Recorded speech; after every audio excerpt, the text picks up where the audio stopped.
Assalamualaikum warahmatullahi wabarakatuh. Saya Nabila Amalia akan menjelaskan sejarah perkembangan bioteknologi dan definisi bioteknologi. Sejarah bioteknologi. Bioteknologi dalam artian pemanfaatan mikroorganisme untuk mengolah makanan dan minuman telah dikenal sejak zaman dahulu sebelum Masehi. Orang Mesir kuno telah mengenal pemanfaatan mikroorganisme untuk membuat bir, anggur, vinegar, keju, tuak, yogurt, dan lain sebagainya. Bioteknologi telah mengalami perkembangan sesuai zamannya untuk memproduksi alkohol, penisilin, dan akhirnya antibodi monoklonal. Prospek ke depan terdapat indikasi bahwa perkembangan penerapan bioteknologi dalam segala bidang kehidupan akan semakin meningkat dengan didukung oleh penemuan-penemuan baru dan penerapan metode-metode baru. Kemajuan yang sangat menggembirakan dalam bioteknologi adalah penerapan rekayasa genetika dengan menyisipkan gen-gen tertentu yang dikehendaki ke dalam sel yang telah dikultur dengan tujuan untuk memproduksi insulin dan beberapa hormon pertumbuhan dalam skala besar. Demikian pula penggunaan antibodi monoklonal sangat meluas baik untuk penelitian maupun uji klinis termasuk diagnosis dan bahkan upaya mencapai target spesifik untuk pengobatan. Perencanaan strategis dalam bioteknologi kompetensi menguasai bioteknologi dan tercapai manakala pembinaan sumber daya manusia diorientasikan pada kompetensi meneliti dan menerapkan metode-metode muktahir bioteknologi. Kemampuan menguasai dan mengaplikasikan metode-metode muktahir bioteknologi seperti kultur jaringan, rekayasa genetik, hibridoma, cloning, dan polimerase chain reaction PCR secara prospektif akan mampu menghasilkan produk-produk penemuan baru. Perkembangan bioteknologi. 1. Bioteknologi konvensional. Ciri-ciri bioteknologi konvensional: kurang steril, jumlah sedikit atau terbatas, kualitas belum terjamin. Contohnya industri tempe, tape, anggur, yogurt, dan lain sebagainya. Yang kedua ada bioteknologi modern. Ciri-ciri bioteknologi modern: 1. Steril, produksi dalam jumlah banyak atau massal, kualitas standar dan terjamin. Selain itu, bioteknologi modern tidak terlepas dengan aplikasi metode-metode muktahir bioteknologi. Seperti kultur jaringan merupakan suatu metode untuk memperbanyak jaringan atau sel yang berasal atau yang didapat dari jaringan orisinil tumbuhan atau hewan setelah terlebih dahulu mengalami pemisahan secara mekanis atau kimiawi secara in vitro. Yang kedua ada teknologi DNA rekombinan, adalah suatu metode untuk merekayasa genetik dengan cara menyisipkan gene yang dikehendaki ke dalam suatu organisme.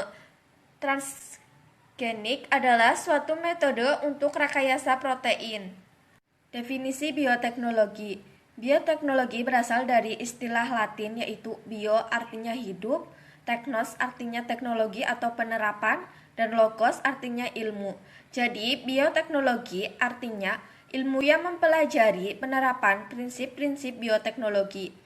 Menurut EFB, bioteknologi sebagai perpaduan dari ilmu pengetahuan alam dan ilmu rekayasa yang bertujuan untuk meningkatkan aplikasi organisme hidup, sel, bagian dari organisme hidup, dan analog molekuler untuk menghasilkan barang dan jasa.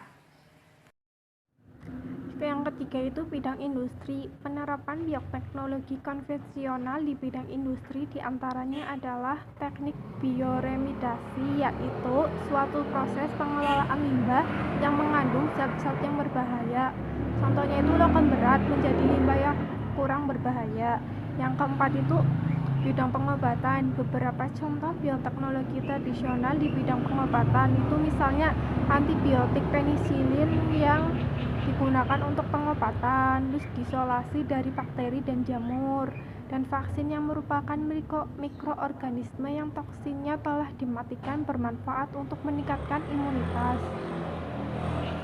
Prinsip-prinsip fermentasi itu yang pertama aseptis, terbebas dari kontaminan, terus volume kultur relatif konstan atau tidak bocor atau menguap, terus kadar oksigen terlarut harus memenuhi standar, kondisi lingkungan seperti suhu, pH harus terkontrol, terus komposisi medium pertumbuhan harus mencukupi kebutuhan mikroba.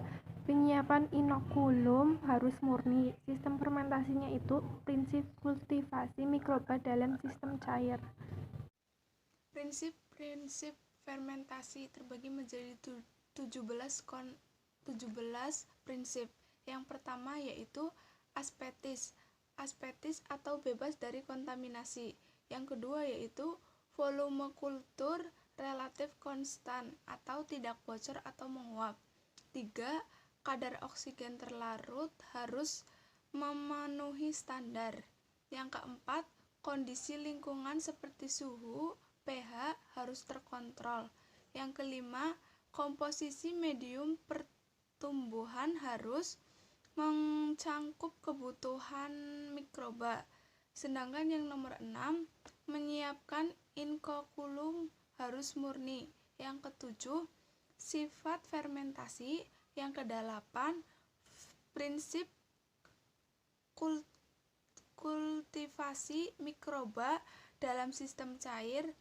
Yang kesembilan yaitu desain bioreaktor atau fermentasi. Yang kesepuluh yaitu desain medium. Yang kesebelas, instrumentasi dan pengendalian proses dalam bioreaktor. Yang ke-12 yaitu teknik pengukuran. Yang ke-13 pemindahan massa dalam energi. Yang ke-14 peningkatan skala. Yang ke-15 yaitu fermentasi substrat padat. Sedangkan yang nomor 16 yaitu kultur biakannya murni atau isolat. Yang ke-17 yaitu tahap produksi akhir. Sifat-sifat fermentasi terbagi menjadi dua, yaitu aerob dan anaerob. Aerob sendiri yaitu fermentasi yang membutuhkan oksigen, sedangkan anaerob yaitu fermentasi yang tidak membutuhkan oksigen.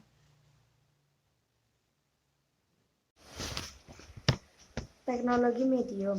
Medium sebagai tempat tumbuh dan berkembang harus menjamin ketersediaan dan kebutuhan mikroba untuk hidup dan tumbuh berkembang. Medium bisa disebut substrat. Medium harus mengandung nutrien dan oksigen yang dibutuhkan mikroba.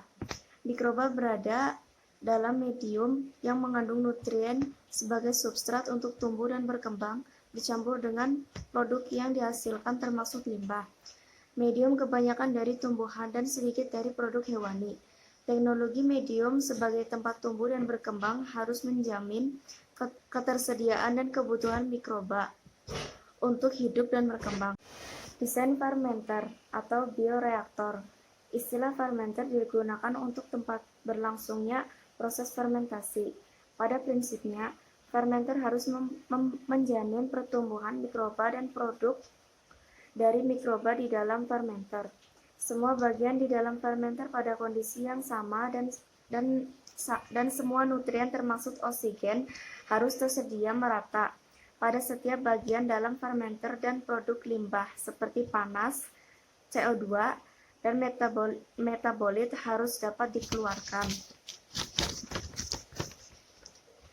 Fermenter sebagai wadah harus dapat memberikan kondisi lingkungan fisik yang cocok bagi katalis sehingga dapat berinteraksi secara optimal dan substrat. Ya, selanjutnya inokulum. Inokulum adalah agen hayati meliputi organisme dan komponen subselulernya. Mikroba memiliki sifat khas sehingga dapat digunakan sebagai agen untuk memproduksi bahan-bahan kimia yang diperlukan oleh manusia.